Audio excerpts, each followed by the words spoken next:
Ashwini madam, ಈಗ Raghu sir ಒಂದು ಪ್ರಶ್ನೆ ಮಾಡಿದ್ರು. ಈಗ ಮನ್ರೇಗಾ ಯೋಜನೆಯಲ್ಲಿ ಸಮಸ್ಯೆ ಆಗ್ತಾ ಇತ್ತು, ನೇರವಾಗಿ ಕೂಲಿ ಕಾರ್ಮಿಕರಲ್ಲಿ ಸಮಸ್ಯೆಗಳಾಗ್ತಾ ಇತ್ತು, ಅವ್ರನ್ನ ದುಡ್ಡು ತಲುಪ್ತಾ ಇರಲಿಲ್ಲ, ಅಧಿಕಾರಿಗಳು ಜೇಬಿಗಿಳಿಸ್ತಾ ಇದ್ರು, ಬ್ರಹ್ಮಾಂಡ ಭ್ರಷ್ಟಾಚಾರ ಆಗ್ತಾ ಇತ್ತು ಅನ್ನೋ ಕಾರಣಕ್ಕೆ ಸ್ವಲ್ಪ ಪರಿವರ್ತನೆ ಮಾಡಿ ಹೊಸದೊಂದು ಯೋಜನೆ ಜಾರಿಗೆ ತಂದಿದ್ದೀರಿ ಅಂತಾದ್ರೆ 10 ರಿಂದ 11 ವರ್ಷ ಏನು ಮಾಡ್ತಾ ಇದ್ರಿ? ಯಾಕೆ ಇದನ್ನ ಮಾನಿಟರ್ ಮಾಡಲಿಲ್ಲ? ಯಾಕೆ ಇದನ್ನ ಸರಿ ರೂಪಕ್ಕೆ ತರಕ್ಕಾಗ್ಲಿಲ್ಲ? ಸಡನ್ ಆಗಿ ಯೋಜನೆ ಬದಲಾವಣೆ ಬೇಕಾಗಿತ್ತ ಅನ್ನೋದನ್ನ ಪ್ರಶ್ನೆ ಮಾಡ್ತಿದ್ದಾರೆ. ಎಲ್ಲೆಲ್ಲಿ ಏನೇನ್ ಆಗ್ತಾ ಇದೆ ಅನ್ನೋದನ್ನ ಕೂಲಂಕುಷವಾಗಿ ಪರಿಶೀಲಿಸಿ ಪ್ರತಿಯೊಂದು ಹೆಜ್ಜೆ ಇಡ್ಬೇಕಾಗತ್ತೆ. ಯಾರ್ಯಾರ ಮೇಲೆ ಸುಮ್ನೆ ಆರೋಪ ಮಾಡ್ಲಿಕ್ಕೂ ಬರೋದಿಲ್ಲ.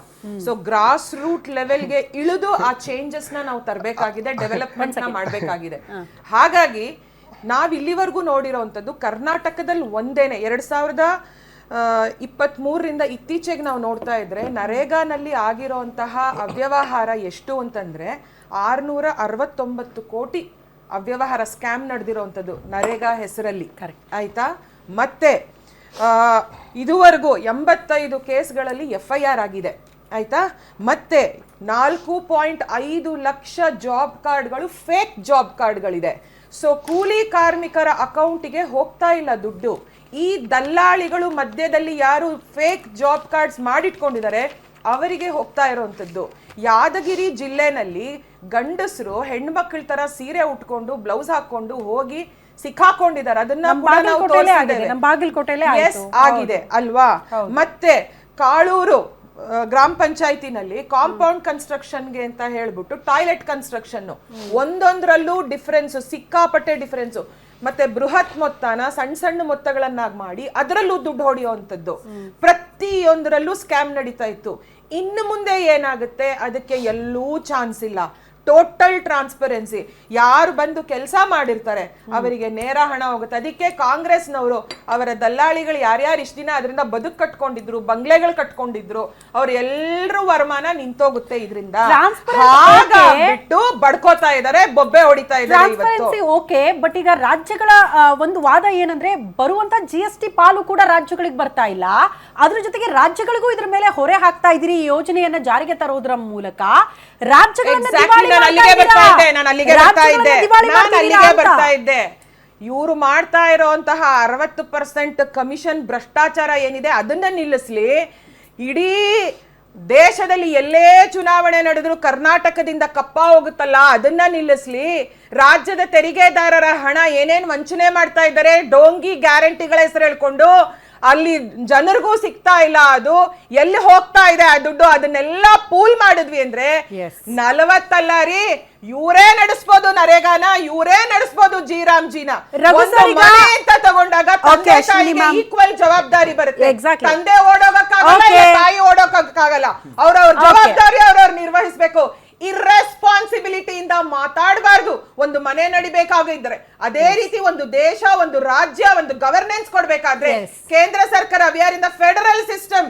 Equal responsibility has to be borne by both the sides. ಅದನ್ನೇ ನಾವು ಹೇಳ್ತಾ ಇರೋದು. ಭ್ರಷ್ಟಾಚಾರ ಅಭಿವೃದ್ಧಿ ಕೆಲಸ ಕ್ಲಾರಿಟಿ ತಗೊಳ್ಳೋಣ. ರಘು ಸರ್, ಈಗ ರಾಜ್ಯಗಳಿಗೂ ಒಂದ್ ಸ್ವಲ್ಪ ಜವಾಬ್ದಾರಿ ಕೊಟ್ರೆ ಈ ಯೋಜನೆಯಲ್ಲಿ ತಪ್ಪೇನು? ಜನರ ಪರವಾಗಿ, ಕೂಲಿ ಕಾರ್ಮಿಕರ ಪರವಾಗಿ ನಾವು ಯೋಜನೆಯನ್ನ ತಂದಿದ್ದೀವಿ, ರಾಜ್ಯಗಳು ಕೂಡ ಅದ್ರದ್ದು ಸ್ವಲ್ಪ ಪಾಲ್ ಕೊಟ್ರೆ ತಪ್ಪೇನು?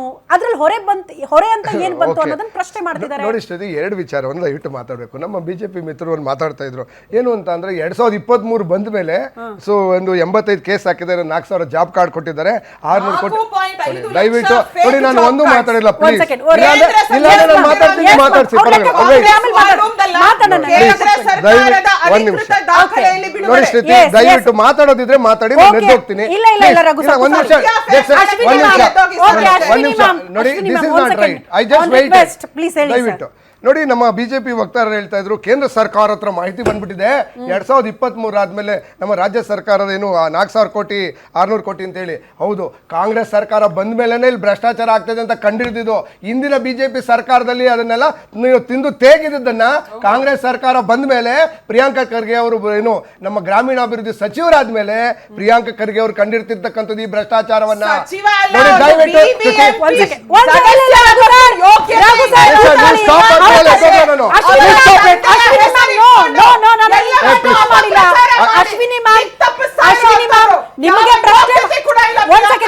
I will get ನೋಡಿ ಈ ತರ ಏನಾದ್ರು ಕರೆದು ಸುಮ್ಮನೆ ಮಾತಾಡಿ ಸಮಯ ವೇಸ್ಟ್ ಮಾಡೋದಾದ್ರೆ ಒಂದ್ ನಿಮಿಷ ನೋಡಿ ಒಂದ್ ನಿಮಿಷ ಇಲ್ಲ ಅಂದ್ರೆ ನೀವು ಮಾತಾಡಂಗಿದ್ರೆ ಮಾತಾಡ್ಕೊಳ್ಳಿ ಕೊಟ್ಟಿದ್ದೀನಿ ವಾಪಸ್ ನಾನು ಸೈಲೆಂಟ್ ಆಗಿದ್ದೀನಿ ಓಕೆ ಅವ್ರು ಮಾತಾಡ್ಲಿ ಅದಕ್ಕೆ ನೀವು ವಾಪಸ್ ನಾನು ಮಾತಾಡೋದಾದ್ರೆ ನಾನು ಸುಮ್ಮನೆ ಹೇಳಿದ್ದೀನಿ ಹೇಳಿ ರಘು ಸರ್ ಹೇಳಿ ಒಂದ್ ನಿಮಿಷ ಸೊ ಹಾಗಾಗಿ ಎಲ್ಲ ಬೇಗ ಹೇಳೋದಲ್ಲ ಹಾಗೆ ನೀವು ಮಾತಾಡ್ಕೊಳ್ಳಿ ಮಾತಾಡಿ ಸರ್ ಒಂದ್ ನಿಮಿಷ ನನ್ನ ಸಮಯದಲ್ಲಿ ಬೇರೆ ಮಾತಾಡಕ್ ಬಿಟ್ಟು ಸುಮ್ಮನೆ ಬೇಗ ಮುಗಿಸಿ ನಿಮ್ಮ ನಮ್ಮನ್ನ ಕರೀತೀವಿ ಹೇಳ್ದೆ ರಘು ಸರ್ ನಿಮಗೆ ಅವಕಾಶ ಕೊಟ್ಟಿದ್ದೀನಿ ಹೇಳಿ ಒಂದ್ ನಿಮಿಷ ಕೊಟ್ಟಿದ್ದೀನಿ ಮಾತಾಡಕ್ ಬಿಡಿ ಮಾತಾಡಿ ಸ್ಟಾಪ್ ಮಾಡಿಸಿ ಓಕೆ ಓಕೆ ನಾನು ಇಲ್ಲಿ ಜಗಳ ಆಡಕ್ಕಲ್ಲ ಬಂದಿರೋದು ಆನ್ ರಿಕ್ವೆಸ್ಟ್ ನಾನು ಪ್ರಶ್ನೆ ಮಾಡಿದಾಗ ಮಾತಾಡಿ ಮ್ಯಾಮ್ ಅವ್ರು ಮಾತಾಡ್ಬಿಡ್ಲಿ ಆಮೇಲೆ ನಿಮ್ಗೆ ಅವಕಾಶ ಸೊ ಹಾಗಾದ್ರೆ ಬಿಜೆಪಿ ಇವ್ರದೇ 4 ವರ್ಷ ಸರ್ಕಾರ ಇತ್ತು ಏನ್ ಮಾಡ್ತಿತ್ತು ಅಂದ್ರೆ ರಾಜ್ಯದಲ್ಲಿ ಯಾಕೆ ಈ ಭ್ರಷ್ಟಾಚಾರವನ್ನ ಪ್ರಿಯಾಂಕಾ ಖರ್ಗೆ ಅವರೇ ಬರ್ಬೇಕಾಯ್ತು ಇದನ್ನ ಕಾಂಗ್ರೆಸ್ ಸರ್ಕಾರ ಬರ್ಬೇಕಾಯ್ತು ಈ ಬೃಹತ್ ಬ್ರಹ್ಮಾಂಡ ಭ್ರಷ್ಟಾಚಾರ 600 ಕೋಟಿ ಬೃಹತ್ ಭ್ರಷ್ಟಾಚಾರ ಏನಾಗಿದೆ ರಾಜ್ಯದಲ್ಲಿ ಆಗಿದ್ದನ್ನ ಕಂಡುಹಿಡಿಯೋದಕ್ಕೆ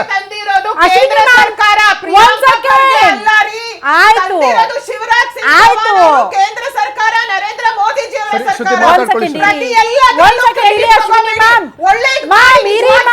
ನಾನು ನಿಮಗೆ ಪ್ರಶ್ನೆ ಮಾಡ್ದಂಗೆ ಮಾತಾಡಿ ಓಕೆ ನಾನು ಅದನ್ನ ಕೇಳ್ತೀನಿ ನೀವು ಅದು ಕೌಂಟರ್ ಕೊಡೋರಂತೆ ಫಸ್ಟ್ ಕ್ಲಿಯರ್ ಮಾಡ್ಬಿಡ್ಲಿ ಅದನ್ನ ನೀವು ನೋಡಿ ಒಂದ್ ನಿಮಿಷ ಕೇಳಿಸ್ಕೊಳ್ಳಿ ನೀವು ಕಾಂಗ್ರೆಸ್ ವಕ್ತಾರ ಅಭಿಪ್ರಾಯನ ಬಿಟ್ಟು ನೀವು ಬೇರೆಯವ್ರದೇ ಮಾತಾಡಿದ್ರೆ ನಮ್ಮನ್ನ ದಯವಿಟ್ಟು ಕೂಡಿಸ್ಬೇಡಿ ನಾವು ಹೋಗ್ತೀವಿ ಸರಿನಾ ನನಗೆ ಪ್ರತಿ ಪದೇ ಬಾರಿ ಒಂದ್ ನಿಮಿಷ ಕೇಳಿಸ್ಕೊಳ್ಳಿ ಪ್ರತಿ ಬಾರಿನೂ ಈಗ ಅವ್ರು ಕುತ್ಕೊಂಡಿಲ್ವಾ ಗಂಭೀರವಾಗಿಲ್ವಾ ಅವರು ಒಂದು ಡಿಗ್ನಿಫೈಡ್ ಆಗಿರೋಣ ಓಕೆ ಎಲ್ಲರೂ ಡಿಗ್ನಿಟಿಯಿಂದಾನೇ ಇಟ್ಕೊಂಡು ನೋಡಿ ಶ್ರುತಿ ಆಗಿದ್ರೆ ನೋಡಿ ಒಂದ್ ನಿಮಿಷ ಆದ್ರೆ ನೀವು ಮಾತಾಡ್ಕೊಳ್ಳಿ ಅಲ್ಲ ಬಿಡಿ ಒಂದ್ ನಿಮಿಷ ನೀವು ನಿಮ್ಮ ಕಂಪ್ಲೀಟ್ ಮಾಡ್ಲಿ ರೆಪ್ರೆಸೆಂಟ್ ಮಾಡ್ತಾ ಇದ್ದೀರಾ ಅಯ್ಯೋ ಅವ್ರು ಕಂಪ್ಲೀಟ್ ಮಾಡಿದ್ಮೇಲೆ ನಿಮ್ಗೆ ಅವಕಾಶ ಡಿಗ್ನಿಫೈಡ್ ಅದೇ ಪದ ಬಳಕೆ ಕರೆಕ್ಟ್ ಆಗಿರ್ಲಿ ರಘು ಸರ್ ಒಂದ್ ಹೇಳ್ಬಿಡಿ ನಿಮಿಷ ನಾನೇನಾದ್ರು ಅವ್ರ ಏನಾದ್ರು ಅವಮಾನ ಮಾತಾಡಿದ್ದೀನ ಅಲ್ಲ ಎಲ್ಲರೂ ಡಿಗ್ನಿಫೈಡ್ ಆಗೇ ಇದಾರೆ ಡಿಗ್ನಿಫೈ ಒಂದ್ ನಿಮಿಷ ಈಗ ನಾನು ಅವ್ರ ಬಗ್ಗೆ ಮಾತಾಡ್ತಾ ಇದ್ದೀನಿ ಅವರು ಡಿಗ್ನಿಫೈಡ್ ಆಗಿ ಕುಳಿತಿದ್ದಾರೆ